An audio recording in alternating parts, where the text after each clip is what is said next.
கன்னியாகுமரி, மேற்கு தொடர்ச்சி மலை மாவட்டங்களில் இன்று மழைக்கு வாய்ப்பிருப்பதாக வானிலை ஆய்வு மையம் கணித்துள்ளது. இது தொடர்பாக வானிலை ஆய்வு மையம் வெளியிட்டுள்ள செய்திக்குறிப்பில், ஒடிசாவின் உட்பகுதிகள் முதல் மன்னார் வளைகுடா வரை தெற்கு சத்தீஸ்கர், வித்ரபா பகுதிகளின் மேல் வளிமண்டல கீழடுக்கு சுழற்சி நிலவுவதாக தெரிவிக்கப்பட்டுள்ளது. இதன் காரணமாக கன்னியாகுமரி, மேற்கு தொடர்ச்சி மலை மாவட்டங்கள் மற்றும் அதனை ஒட்டிய மாவட்டங்களில் ஓரிரு இடங்களில் லேசான மழைக்கு வாய்ப்பிருப்பதாக தெரிவிக்கப்பட்டுள்ளது. கன்னியாகுமரி, திருநெல்வேலி மற்றும் மேற்கு தொடர்ச்சி மலை மாவட்டங்களில் ஓரிரு இடங்களில் நாளை முதல் 17ஆம் தேதி வரை மழை பெய்யக்கூடும் என வானிலை ஆய்வு மையம் கூறியுள்ளது. அதே நேரம் தமிழகம், புதுச்சேரி மற்றும் காரைக்கால் பகுதிகளில் அதிகபட்ச வெப்பநிலை இயல்பை விட 3 டிகிரி செல்சியஸ் வரை உயரக்கூடும் என வானிலை ஆய்வு மையம் கணித்துள்ளது. சென்னையை பொறுத்தவரை இன்று வானம் மேகமூட்டத்துடன் காணப்படும் என்றும், அதே நேரம் வெப்பநிலை 99 டிகிரி ஃபாரன்ஹீட்டை எட்டும் எனவும் வானிலை ஆய்வு மையம் கூறியுள்ளது. இதனிடையே தமிழ்நாட்டில் நேற்று ஈரோடு, கரூர், மதுரை, நாமக்கல், நெல்லை, சேலம், திருப்பத்தூர், திருச்சி, திருவள்ளூர் உள்ளிட்ட 10 மாவட்டங்களில் வெயில் சதமடித்தது. திமுக அரசின் திட்டங்கள் தான் இந்தியாவின் பெஞ்ச்மார்க் என முதலமைச்சர் மு க ஸ்டாலின் தெரிவித்துள்ளார். மக்களுக்கான முன்னோடி திட்டங்களை செயல்படுத்துவதில் திமுக தான் ஓஜி என்று முதலமைச்சர் மு க ஸ்டாலின் பெருமிதம் தெரிவித்துள்ளார். புதுக்கோட்டை மாவட்டத்தில் உள்ள 6 சட்டமன்ற தொகுதிகளுக்கான திமுக மற்றும் கூட்டணி வேட்பாளர்களை ஆதரித்து முதலமைச்சர் மு க ஸ்டாலின் பரப்புரை மேற்கொண்டார். அப்போது உரையாற்றிய அவர் இல்லத்தரசி கூப்பன் வாக்குறுதியை குறிப்பிட்டு கரகரப்பாக பேசினார்.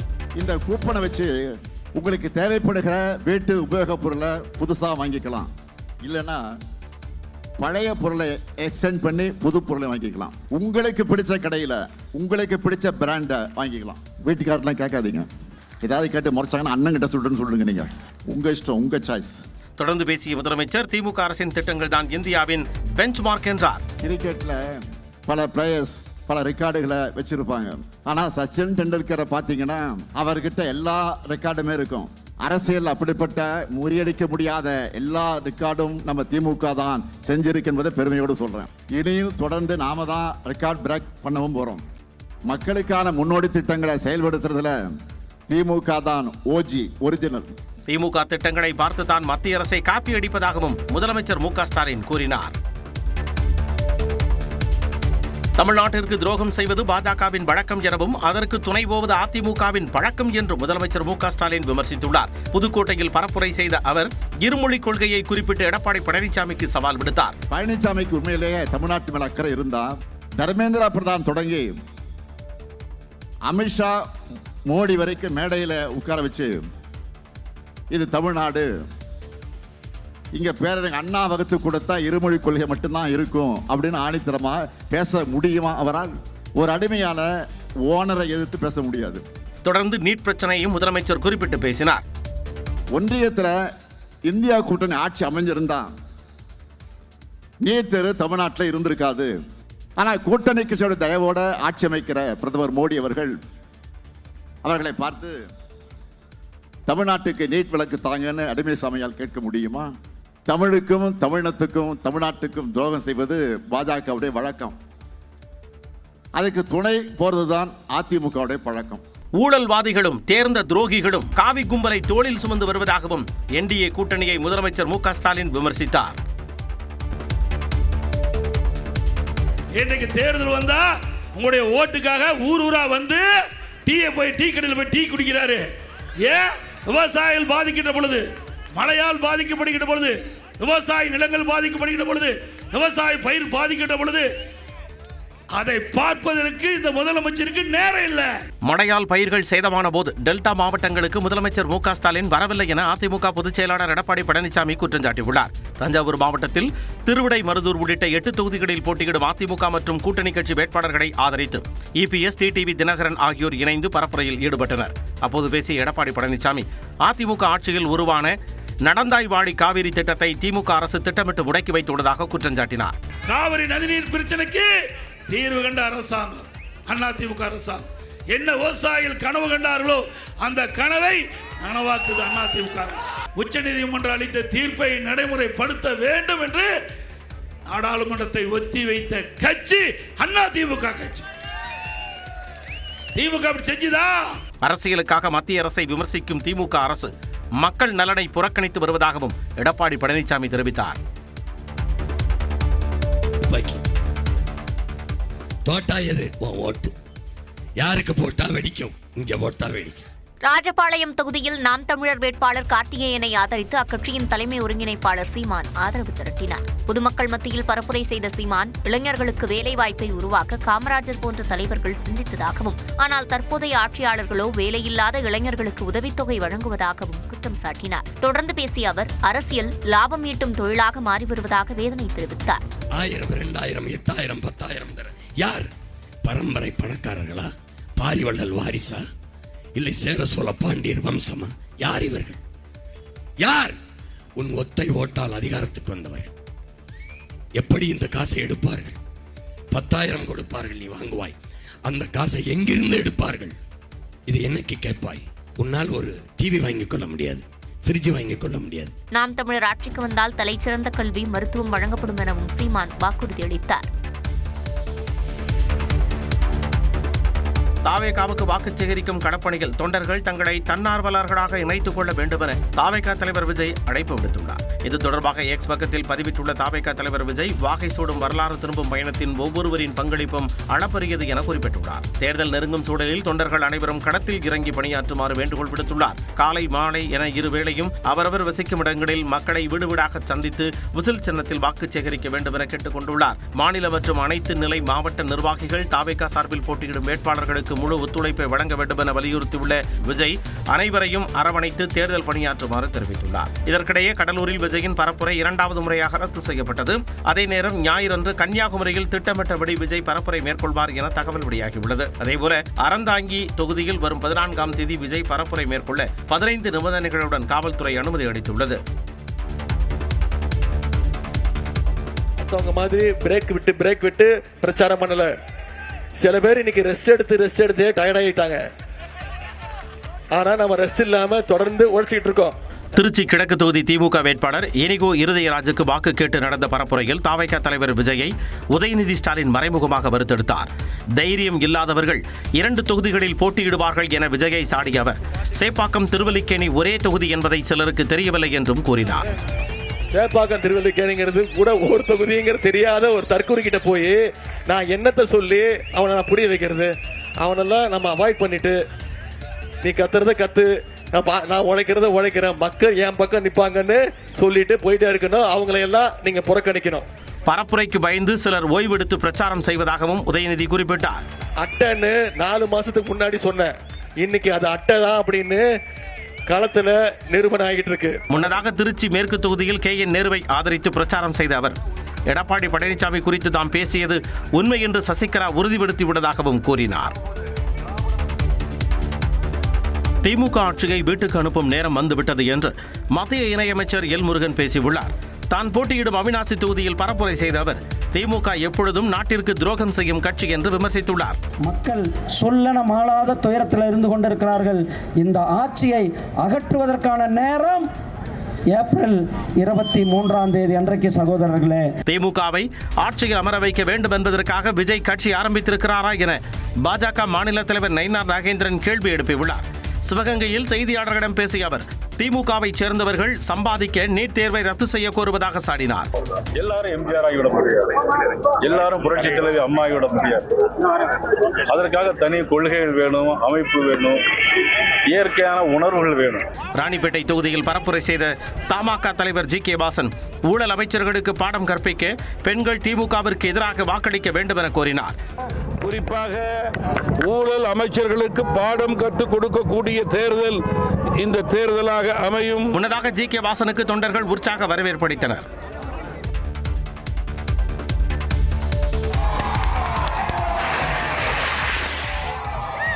இப்பகுதிக்கு சிறப்பான வரவேற்பு தேனி மாவட்டம் போடிநாயக்கனூர் தொகுதி திமுக வேட்பாளர் O பன்னீர்செல்வத்திற்கு திமுகவினர் உற்சாக வரவேற்பு அளித்தனர்.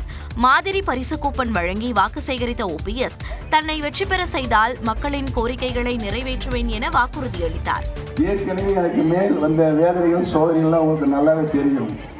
அதையெல்லாம் மறுத்து மீண்டும் எனக்கு ஒரு நல்ல வாய்ப்பாக நம்முடைய தளபதி அவர்கள் வாய்ப்பு தந்திருக்கின்றார்கள். திண்டிவனத்தில் விசிக வேட்பாளர் வன்னியரசுக்காக பிரச்சாரம் செய்த அக்கட்சியின் தலைவர் திருமாவளவன் விசில் அடிப்பவர்களை திரையரங்குக்கு அனுப்ப வேண்டும் என்று தெரிவித்துள்ளார். இரட்டை இலை சின்னம் பாஜகவின் சின்னமாகிவிட்டதாகவும் விமர்சித்துள்ளார். கிராமங்களிலே நகர்ப்புறங்களிலே 1-2 பேர் விசில் அடிக்கிறவங்க இருப்பாங்க. அவங்களை தயவு செய்து தம்பி இந்த முறை நீங்க பானைக்கு ஓட்டு போடுங்க. முன்னதாக தர்மபுரியில் செய்தியாளர்களை சந்தித்த தேமுதிக பொதுச் செயலாளர் பிரேமலதா விஜயகாந்த் திமுக 7வது முறை ஆட்சி அமைக்கும் என தெரிவித்துள்ளார். ஜனநாயகன் விவகாரத்தில் தவறு செய்தவர்கள் மீது கடும் நடவடிக்கை எடுக்க வேண்டும் எனவும் கேட்டுக் கொண்டுள்ளார். தொடர்ந்து ஓமலூர் தொகுதியில் தேமுதிக வேட்பாளருக்காக வாக்கு சேகரித்தார். தமிழ்நாடு வெர்சஸ் டெல்லி இடையே போட்டி என முதலமைச்சர் மு.க.ஸ்டாலின் கூறுவதன் மூலம் பிரதமர் மோடி மீதான பயம் தெரிவதாக பாமக தலைவர் அன்புமணி கூறியுள்ளார். திருவண்ணாமலையில் செய்தியாளர்களை சந்தித்த அன்புமணி 1400 கோடியில் கட்ட வேண்டிய திருவான்மையூர் உத்தண்டி மேம்பாலத்தை ஒப்பந்ததாரர்களை மிரட்டி 2100 கோடிக்கு டெண்டர் விட்டுள்ளதாக சாடினார். முதலமைச்சர் நீங்க சாதனைகளை சொல்லி நீ ஓட்டு கேளுங்களேன். என்ன சாதனைகள் சொல்றீங்க? சொல்றதெல்லாம் பிஜேபி இதான் உங்க சாதனையா? இது சட்டமன்ற தேர்தல் முதலமைச்சர் அவர்களே. தஞ்சையில் எடப்பாடி பழனிசாமியுடன் இணைந்து பரப்புரை செய்த அமமுக பொதுச் செயலாளர் டிடிவி தினகரன் ஸ்டாலினும் உதயநிதியும் தங்களை டெல்டாக்காரர்கள் என்று கூறுகிறார்கள் எனவும் அவர்கள் உல்டாக்காரர்கள் என்றும் விமர்சித்தார். ஸ்டாலின் அவர்கள் அவரது மகன் உதயநிதி ஸ்டாலின் நாங்கள் எல்லாம் டெல்டாக்காரர்கள் என்கிறார்கள். அவர்கள் டெல்டாக்காரர்கள் உல்டாக்காரர்கள். சாத்தூரில் பரப்புரை செய்த பாஜக மாநில முன்னாள் தலைவர் அண்ணாமலை காங்கிரஸ் கட்சிக்கு மட்டும் கூடுதல் இடங்கள் வழங்கியதன் மூலம் யாருக்கு யார் அடிமை என்பது தெரிந்துவிட்டதாக தெரிவித்தார். திராவிட முன்னேற்ற கழகத்தில் இருக்கக்கூடிய எல்லா கட்சிகளுக்கும் சீட்டு குறைக்கப்பட்டிருக்கிறது. ஆனா ஒன்றுக்கும் உதவாக காங்கிரஸ் கட்சிக்கு மட்டும் சீட்டு ஏறப்பட்டிருக்கிறது என்றால் என்ன அர்த்தம்? யார் யாருக்கு அடிமை என்பதை நாம் முழுமையாக புரிந்து கொள்ள வேண்டும். தமிழ்நாட்டில் பாஜக அலை வீசுவதாகவும் குறிப்பிட்டுள்ளார். மருத்துவமனையில் சிகிச்சை பெற்று வரும் பாஜக தேசிய மகளிர் அணி தலைவர் வானதி சீனிவாசன் மேலும் 4 நாட்கள் சிகிச்சையை தொடர மருத்துவமனை நிர்வாகம் அறிவுறுத்தியுள்ளது. கோவை வடக்கு தொகுதியின் பாஜக வேட்பாளர் வானதி சீனிவாசன் வலது காலில் ஏற்பட்ட லேசான தொற்று காரணமாக கோவை மெடிக்கல் சென்டரில் மருத்துவமனையில் அனுமதிக்கப்பட்டார். இந்நிலையில் அவருக்கு ஆன்டிபயாட்டிக் மருந்துகள் உள்ளிட்ட சிகிச்சைகள் அளிக்கப்பட்டு 2 நாட்கள் படுக்கை ஓய்வு எடுக்க அறிவுறுத்தப்பட்டதாக மருத்துவமனை நிர்வாகம் தெரிவித்துள்ளது. மருத்துவமனையில் சிகிச்சை பெற்றுக் கொண்டிருந்த போது அவர் எடுத்த மருந்துகளில் ஒன்றிற்கு லேசான அலர்ஜி எதிர்வினை ஏற்பட்டிருப்பதாகவும் இதன் காரணமாக கண்காணிப்பிற்காக அவர் ஐசியு பிரிவிற்கு மாற்றப்பட்டதாகவும் மருத்துவமனை நிர்வாகம் குறிப்பிட்டுள்ளது. தற்பொழுது வானதி பேசக்கூடிய நிலையில் மிகவும் நலமாக இருப்பதாகவும் முழுமையாக குணமடைய குறைந்தது 4 நாட்கள் சிகிச்சை தேவைப்படும் என்றும் மருத்துவமனை நிர்வாகம் அறிக்கை வெளியிட்டுள்ளது. லஞ்ச ஒழிப்புத்துறை டிஜிபி பொறுப்பிலிருந்து சந்தீப் மிட்டல் நீக்கப்பட்ட நிலையில் அவர் இனி ஆயுதப்படை டிஜிபியாக மட்டும் தொடர்வார்.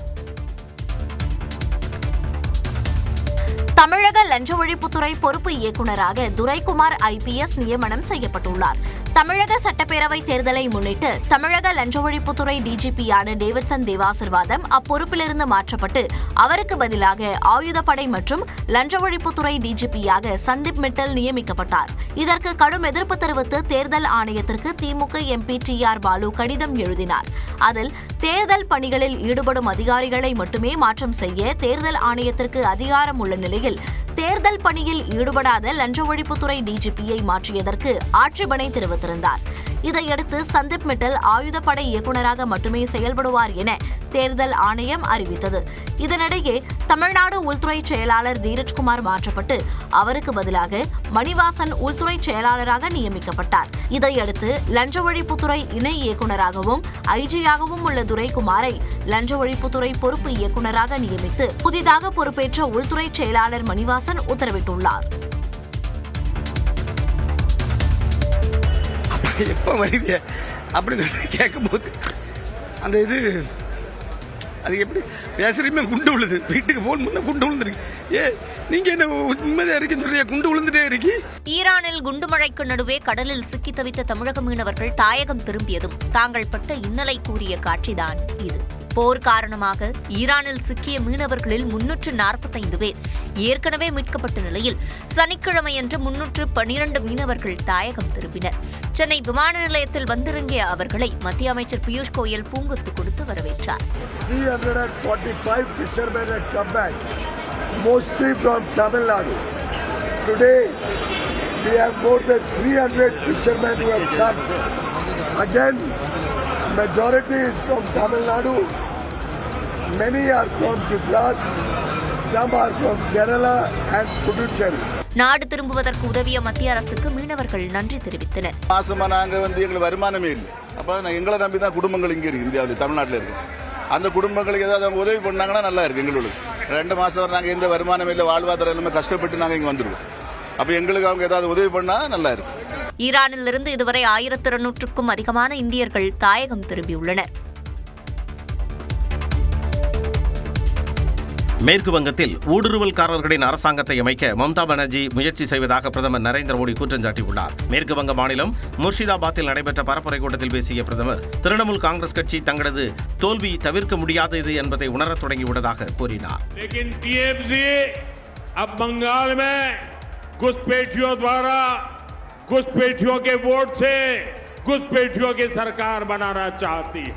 पूरे बंगाल के लोगों ने, हम सब ने मिलकर के टीएमसी को घुसपैठियों की सरकार बनने नहीं देना है. முன்னதாக பூர்வா பரதமானில் நடைபெற்ற பரப்புரை கூட்டத்தில் தன்னை காண திரண்டிருந்த தொண்டர்களுடன் பிரதமர் மோடி ரீல்ஸ் வெளியிட்டார். आज के दिन की पहली सभा सिर्फ हेलीपैड पर ही.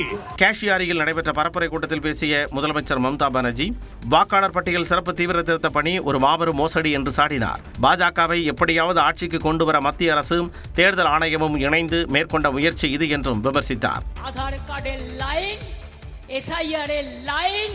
பாஜக பெரும்பான்மையுடன் இருப்பதால் பொது சிவில் சட்ட மசோதாவை நிறைவேற்றலாம் என்றும், நாளை அவர்கள் பெரும்பான்மையின் இல்லாத போது தாங்கள் இந்த மசோதாவை ரத்து செய்வோம் என்றும் மம்தா பானர்ஜி திட்டவட்டமாக கூறினார்.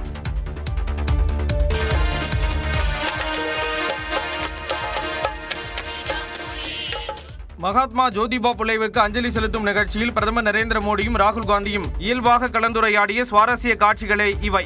சமூக சீர்திருத்தவாதிகளுள் ஒருவரான மகாத்மா ஜோதிபா புலேவின் 200வது பிறந்தநாள் சனிக்கிழமை கொண்டாடப்பட்டது. இதையொட்டி டெல்லியில் நாடாளுமன்ற வளாகத்தில் உள்ள அவரது சிலைக்கு குடியரசுத் தலைவர் திரௌபதி முர்மு, குடியரசு துணைத் தலைவர் CP ராதாகிருஷ்ணன், பிரதமர் மோடி, மக்களவை எதிர்க்கட்சித் தலைவர் ராகுல் காந்தி உள்ளிட்டோர் மரியாதை செலுத்தினர்.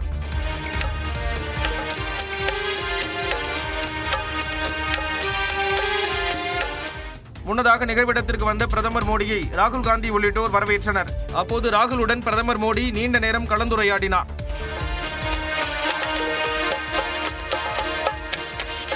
பிரதமர் மோடி மீது ராகுல் காந்தி கடுமையான குற்றச்சாட்டுகளை சுமத்தி வரும் நிலையில் நாடாளுமன்ற வளாகத்தில் இரு தலைவர்களும் இயல்பாக பேசிக்கொண்ட வீடியோ காட்சி பெரும் கவனத்தை ஈர்த்துள்ளது. இந்திய திரையுலகின் பிரபல பின்னணி பாடகி ஆஷா போஸ்லே உடல்நலக்குறைவு காரணமாக மும்பையில் உள்ள தனியார் மருத்துவமனையில் அனுமதிக்கப்பட்டுள்ளார். 8 தசாப்தங்களுக்கும் மேலாக இந்திய இசையுலகில் கோலோச்சி வரும் ஆஷா போஸ்லே பத்ம விபூஷன் மற்றும் தாதா சாஹேப் பால்கே விருதுகளை பெற்றவர். இவர் மறைந்த பாடகி லதா மங்கேஷ்கரின் தங்கை ஆவார். சுரா லியா ஹே, டீல் சீஸ் கியா ஹே போன்ற ஆயிரக்கணக்கான காலத்தால் அழியாத பாடல்களை பாடியவர். தமிழிலும் செண்பகமே, செப்டம்பர் மாதம் உள்ளிட்ட ஏராளமான பாடல்களை பாடியுள்ளார். மகாராஷ்டிரா மாநிலம் மும்பையில் வசித்து வரும் ஆஷா போஸ்லேவுக்கு நேற்று திடீரென மாரடைப்பு ஏற்பட்டுள்ளது. அவர் உடனடியாக மருத்துவமனைக்கு அழைத்துச் செல்லப்பட்ட நிலையில் தற்போது அவர் தீவிர சிகிச்சை பிரிவில் அனுமதிக்கப்பட்டு மருத்துவர்களின் தீவிர கண்காணிப்பில் இருந்து வருகிறார். அவர் விரைவில் நலம் பெற வேண்டும் என்று திரைத்துறையினரும் அவரது கோடிக்கணக்கான ரசிகர்களும் பிரார்த்தனை செய்து வருகின்றனர். பீகாரில் பேருந்து, ட்ரக், பிக்கப் வேன் என வாகனங்கள் ஒன்றுடன் ஒன்று மோதி விபத்துக்குள்ளானதில் 13 பேர் உயிரிழந்தனர். பீகார் மாநிலம் கத்திகார் மாவட்டத்தின் கோதா பகுதியில் உள்ள தேசிய நெடுஞ்சாலையில் நேற்று மாலை பேருந்து ஒன்று கட்டுப்பாட்டை இழந்து தறிகெட்டு ஓடியது. அப்போது ட்ரக் மற்றும் பிக்கப் வேன் மீது மோதி விபத்து ஏற்பட்டது. இந்த கோர விபத்தில் 7 பேர் சம்பவ இடத்திலேயே உயிரிழந்த நிலையில் மருத்துவமனையில் சிகிச்சை பெற்று வந்தவர்களில் மேலும் 6 பேர் உயிரிழந்தனர். 20க்கும் மேற்பட்டோர் படுகாயங்களுடன் சிகிச்சை பெற்று வருகின்றனர். இந்த சம்பவத்திற்கு இரங்கல் தெரிவித்துள்ள பீகார் முதலமைச்சர் நிதிஷ்குமார், உயிரிழந்தவர்களின் குடும்பத்தினருக்கு தலா 2 லட்சம் ரூபாய் வழங்கப்படும் என்று அறிவித்துள்ளார். இதேபோன்று இந்த சம்பவத்திற்கு இரங்கல் தெரிவித்துள்ள பிரதமர் மோடி, உயிரிழந்தவர்களின் குடும்பத்தினருக்கு தலா 2 லட்சம் ரூபாயும், காயமடைந்தவர்களுக்கு 50,000 ரூபாயும் வழங்கப்படும் என்று தெரிவித்துள்ளார். சஞ்சு சாம்சன் மற்றும் ஓவர்டனின் சிறப்பான ஆட்டத்தால் சென்னை அணி டெல்லியை வென்றுள்ளது. சொந்த ஊரில் வென்று காட்டி நடப்பு IPL சீசனில் முதல் வெற்றியை சென்னை அணி பதிவு செய்தது. 19வது IPL கிரிக்கெட் தொடரில் நேற்றிரவு சென்னை சேப்பாக்கத்தில் நடைபெற்ற 18வது லீக் ஆட்டத்தில் Chennai super Kings, Delhi Capitals அணிகள் பலப்பரீட்சை நடத்தின. டாஸ் வென்ற டெல்லி அணி பந்துவீச்சை தேர்வு செய்தது. அதன்படி சென்னை அணியின் இன்னிங்ஸை தொடங்கிய சஞ்சு சாம்சன் ஆரம்பம் முதலே அடித்தாடி டெல்லி பந்துவீச்சாளர்களுக்கு கடும் நெருக்கடி கொடுத்தார். மறுமுனையில் கேப்டன் ருத்ராஜ் 15 ரன்களில் ஆட்டமிழந்த நிலையில் அடுத்து களமிறங்கிய ஆயுஷ் மாத்ரே சாம்சனுடன் அடித்தாடினார். அபாரமாக விளையாடிய சாம்சன் நடப்பு IPL சீசனின் முதலாவது சதத்தை விளாசினார். 20 ஓவர்களின் முடிவில் சென்னை அணி 2 விக்கெட் இழப்பிற்கு 212 ரன்கள் குவித்தது. 115 ரன்கள் விளாசை கடைசி வரை சாம்சன் களத்தில் நின்றார். தொடர்ந்து சற்று கடினமான இலக்கை எதிர்நோக்கி விளையாடிய டெல்லி அணியின் வீரர்கள் சொற்ப ரன்களில் ஆட்டமிழந்து ஏமாற்றமடைத்தனர்.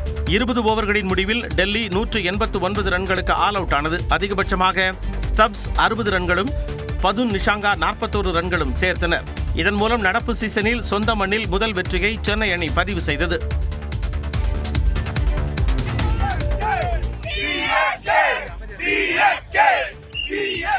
IPL கிரிக்கெட்டில் சென்னை சூப்பர் கிங்ஸ் அணி பெற்ற முதல் வெற்றியை ரசிகர்கள் கொண்டாடி தீர்த்தனர். சென்னை சேப்பாக்கத்தில் நடைபெற்ற லீக் ஆட்டத்தில் CSK அணி டெல்லி கேபிட்டல்ஸ் அணியை 23 ரன்கள் வித்தியாசத்தில் வீழ்த்தி நடப்பு சீசனில் முதலாவது வெற்றியை பதிவு செய்தது. சொந்த மண்ணில் வென்று காட்டிய CSK அணியை ரசிகர்கள் கொண்டாடி தீர்த்தனர். ஜடேஜாக்குட்டியை ரொம்ப மிஸ் பண்றோம் சார். ஜடேஜாக்குட்டி அங்க போனது எங்களுக்கு ரொம்ப வருத்தம். இன்னைக்கு நிலைமைக்கு ஜடேஜாக்குட்டி இருந்தாருன்னா 3 மேட்ச் தோத்துருக்காது சார்.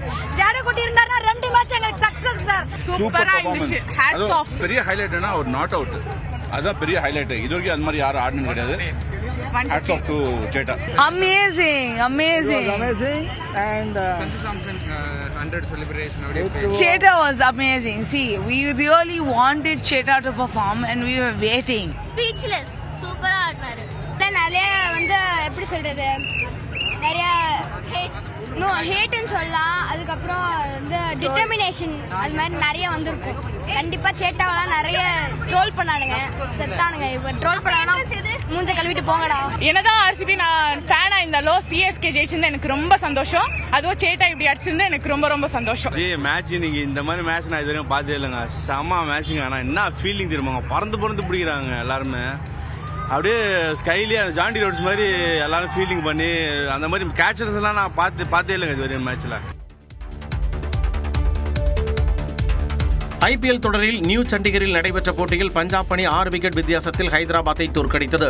டாஸ் வென்ற பஞ்சாப் கேப்டன் ஸ்ரேயஸ் ஐயர் பந்துவீச்சை தேர்வு செய்த நிலையில் ஹைதராபாத் தொடக்க வீரர் டிராவிஸ் ஹெட் மற்றும் அபிஷேக் சர்மா அதிரடியாக ரன்களை குவித்தனர். இருவரும் முதல் விக்கெட்டிற்கு 120 ரன்கள் சேர்த்த நிலையில் அபிஷேக் சர்மா 28 பந்துகளில் 8 சிக்சர்களுடன் 74 ரன்கள் விளாசினார். அடுத்து வந்த வீரர்கள் பெரிய அளவில் ரன்களை சேர்க்காத நிலையில் ஹைதராபாத் அணி 20 ஓவர்களில் 6 விக்கெட் இழப்பிற்கு 219 ரன்கள் சேர்த்தது. இதையடுத்து விளையாடிய பஞ்சாப் அணியும் அதிரடியுடனே ஆட்டத்தை தொடங்கியது. தொடக்க வீரர்கள் பிரயான்ஷ் ஆரியா, பிரப்சிம்ரன் ஆகியோர் அரை சதம் விளாசினர். அடுத்து வந்த கேப்டன் ஸ்ரேயஸ் ஐயர் 33 பந்துகளில் 69 ரன்கள் விளாச பஞ்சாப் அணி எளிதாக வெற்றி பெற்றது. அந்த அணி 18.5 ஓவர்களிலேயே 4 விக்கெட்டுகளை இழந்து 223 ரன்களை எடுத்து வெற்றி பெற்றது. நடப்பு தொடரில் 3வது வெற்றியை பதிவு செய்த பஞ்சாப் அணி 7 புள்ளிகளுடன் 2வது இடத்தில் உள்ளது.